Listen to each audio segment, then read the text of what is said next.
Assalamualaikum warahmatullahi wabarakatuh. Materi mekanika teknik statis tertentu kali ini melanjutkan materi yang sebelumnya ya, tentang konstruksi rangka batang. Jadi kali ini kita akan membahas metode yang terakhir, yaitu metode Ritter. Nah, kita diminta menghitung gaya-gaya batang dengan metode Ritter dari konstruksi berikut. Jadi ini sendi dan roll, ada P1, P2, P3, dan tiap segmen jaraknya lambda.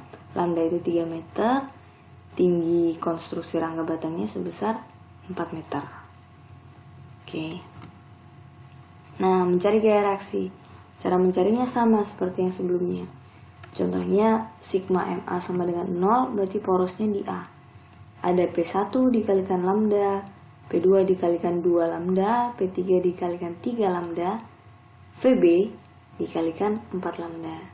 Nah, perlu diperhatikan positif dan negatifnya ya.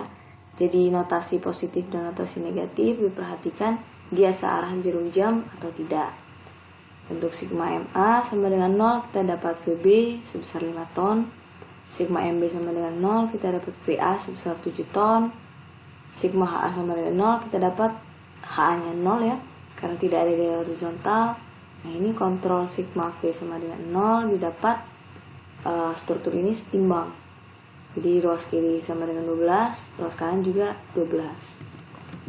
Nah, metode Ritter itu dimulai dengan membuat garis bantu yang memotong maksimal 3 batang yang belum diketahui. Jadi maksimal metode Ritter ini metode potongan ya. Jadi yang dipotong itu maksimal 3 batang. 2 batang boleh, 4 batang tidak boleh. Jadi contohnya seperti ini. Saya mau mencari besarnya gaya batang A1. Coba. A1 kan ini ya. A1 ini. Saya mau motongnya segini. Nah, boleh karena yang dipotong ada A1, V2 dan B3. Jadi ada 3 batang yang kita potong. Jadi itu boleh. Nah, jadinya motongnya seperti ini. Oke. Nah, saya mau lihat sebelah kiri. Nah, asumsinya kalau saya lihat kiri, asumsi gaya batang awal itu harus menarik dari posisi yang kita lihat. Misal saya mau lihat sebelah kiri, berarti A1 itu arahnya ke kanan, karena asumsinya harus menarik dari yang kita lihat. V2 arahnya ke atas supaya dia menarik. B3 arahnya ke kanan supaya dia menarik. Kalau A1 kita asumsikan arah ke kiri, itu tidak boleh, karena jatuhnya nanti jadi menekan yang kita lihat, gitu ya. Nah, kalau misal saya mau lihat kanan, ya bisa, berarti A1-nya ke kiri, V2-nya ke bawah, B3-nya ke kiri. Pokoknya dia harus asumsinya menarik dari yang kita lihat. Nah, contohnya ini saya mau lihat kiri ya, berarti arahnya seperti yang tergambar. Nah, setelah kita gambar asumsi arah ini, kita harus menentukan sentrum. Ya, jadi misal kita mau mencari A1, sentrumnya di mana? Misal ya, sentrumnya di titik D. Sigma momen sentrum di titik D. Nah, sentrum ini kita cuma lihat gaya-gaya ini, kan kita lihat kiri ya, gaya-gaya ini sama potongan ini, hasil batang yang kita potong. Misal sentrum di titik D, ingat dikalikan jarak yang tegak lurus ya. Jadi ini VA dikalikan jarak ke sini, lambda 2 lambda, P1 dikalikan jarak ke sini 1 lambda, P2 karena ini sentrumnya di titik D, dia tidak punya jarak yang tegak lurus terhadap titik D, berarti 0. Nah, sekarang nih, kan saya mau cari A1. A1 punya jarak nggak terhadap titik D? Jarak yang tegak lurus ya. Jadi A1 tidak punya jarak tegak lurus ke titik D. Berarti kan A1 dikalikan dengan 0. Nah, ini kan Tidak bisa kalau A1 dikalikan dengan 0. Karena padahal yang mau kita cari itu A1. Kalau A1 dikalikan dengan 0, berarti justru A1-nya hilang dong. Ya, berarti sentrumnya bukan di titik D. Ya. Nah, jadi supaya gampang, sentrum itu ditentukan untuk mematikan batang yang dipotong agar tidak memiliki jarak. Jadi maksudnya misal nih di titik G, sentrumnya saya pasang di titik G. Jadi ada VA, ada P1 dikalikan jarak. Nah, A1 ini punya jarak tegak lurus kan ke titik G. Nah V2 sama B3 ini jadi tidak punya jarak tegak lurus ke titik G. Karena dia posisinya sejajar sama garis ini ya. Jadi dia B3 tidak punya jarak ke titik G, V2 juga tidak punya jarak ke titik G. Otomatis V2 dan B3 hilang. Nah, jadi cara menentukan sentrumnya, jadi memang tujuannya untuk menghilangkan V2 dan B3. Jadi yang A1 ini saja yang kita sisakan. Jadi supaya perhitungannya lebih mudah. Kalau misal A1 ada, V2 ada B3. Jadi justru ada 3 variabel, nanti perhitungannya akan semakin rumit. Jadi memang sentrum itu cara menentukannya supaya yang tidak kita hitung, yang mau kita hilangkan itu sentrumnya jaraknya harus 0. Bagaimana caranya kita menentukan agar yang tidak kita hitung itu jaraknya 0 supaya dia hilang gitu ya. Jadi posisi di G ini menghilangkan V2 dan B3 dan hanya menyisakan yang memang mau kita cari, A1. Jelas ya? Berarti sigma momen CT ini artinya sentrum. Sigma momen di sentrumnya itu titik G sama dengan 0. Otomatis ada VA dikalikan 2 lambda, 6 ya. P1 dikalikan lambda, A1 dikalikan H. Jadi ketemu nilai A1. Dia minus 6 ton, jadi dia tekan. Oke, nah sekarang mencari V2. V2 ini karena dia itu, jadi gampang. Kalau misal V2 ini lebih mudah karena dia vertikal. Kita bisa pakai sigma vertikal. Coba kalau kita mau pakai sentrum nih. Sentrum di titik D. A1 akan hilang karena dia tidak punya gaya tegak lurus. V2 justru akan hilang juga karena tidak punya jarak tegak lurus. Ya. Sekarang di titik G. B3 hilang, B2 juga hilang. Justru yang kita cari ini akan hilang. Kalau kita sentrumnya boleh di tempat lain, tapi nanti malah akan banyak variabel, ya. Jadi perhitungannya akan semakin rumit. Jadi harus sebaiknya yang di dekat-dekat sama yang kita tinjau ini ya. Oke. Nah, karena sentrum di titik D tidak bisa, di titik G juga tidak bisa, maka kita gunakan sigma vertikal. Karena V2 ini juga vertikal. Jadi ini lebih mudah. Saya lihat kiri.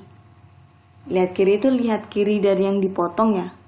Batasnya yang dipotong ini.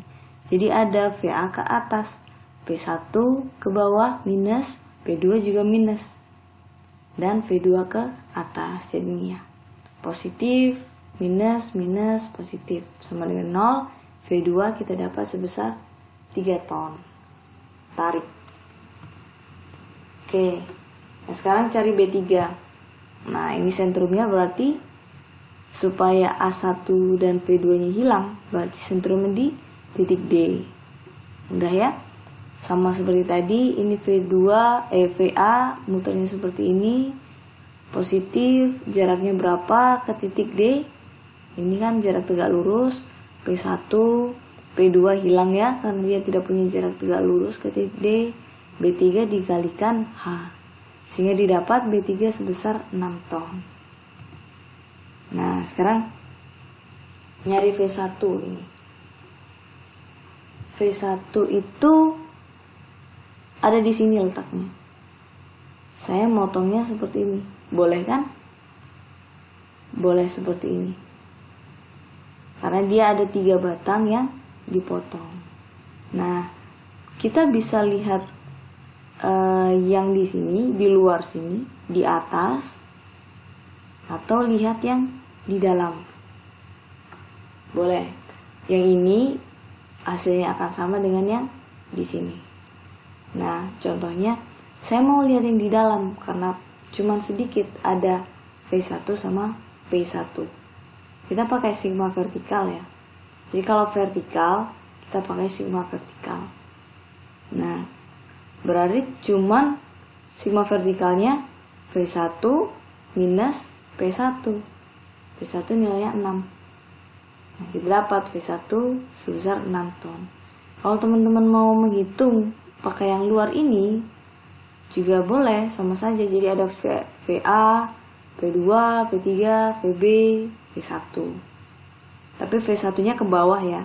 Karena kan asumsinya kita harus menarik dari yang posisi yang kita lihat. Karena ini posisi yang saya lihat di dalam, berarti V1 nya narik ke atas.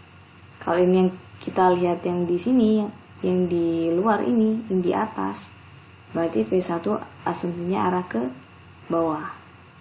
Jelas ya? Oke. Nah, ini sekarang yang mencari D2 atau batang diagonalnya.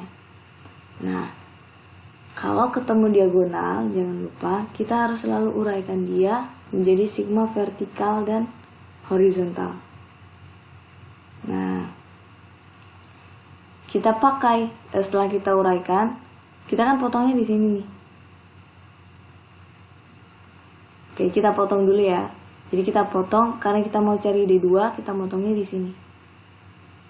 Karena syaratnya harus 3 batang yang kita potong. Boleh nggak saya motongnya gini? Nah, nggak bisa karena ada 4 batang yang tidak diketahui. Jadi motongnya harus 3 batang. Jadi motongnya ini, dan ini. Nah, setelah kita potong, ini kan kita asumsikan ke arah ke kanan bawah ya. Karena saya mau lihat sebelah sini, jadi harus nariknya ke sini. Kita uraikan menjadi vertikal dan horizontal. Nah, setelah itu kita pakai sigma vertikal. Saya mau lihat yang sini. Ada VA, ada P1, dan ada D2 sinus 45 derajat. Sudah, tinggal dikalkulasikan saja. Sehingga didapat D2 sebesar akar 2 ton. Itu tarik. Jelas ya? Jadi bedanya antara kan tadi sebelumnya sudah disebutkan, jadi ada 3 metode untuk menghitung konstruksi rangka batang. Yang pertama itu metode titik buhul atau titik simpul, yang kedua metode Cremona, dan yang ketiga adalah metode Ritter. Metode Cremona itu cara grafis. Nah, yang analitis itu metode titik buhul, kesetimbangan titik buhul, dan metode Ritter.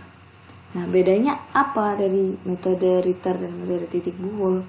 Kalau metode titik buhul, misal saya mau cari ini ya, contohnya saya mau cari A1. Kalau metode titik buhul, kita harus tahu batang-batang ini berapa sebelumnya. Ya, jadi besarnya gaya-gaya batang yang sebelumnya itu kita harus tahu sebelum kita cari besarnya A1. Jadi harus runtut, harus hitung dari titik A, dapat D1, dapat B1. Baru kita bisa hitung V1. Setelah itu baru kita bisa hitung B2. Kita bisa hitung D2 dan lalu A1. Kan seperti itu ya kalau kesetimbangan titik simpul. Jadi harus runtut semuanya, kita ketahui dulu baru kita bisa cari yang di tengah-tengah.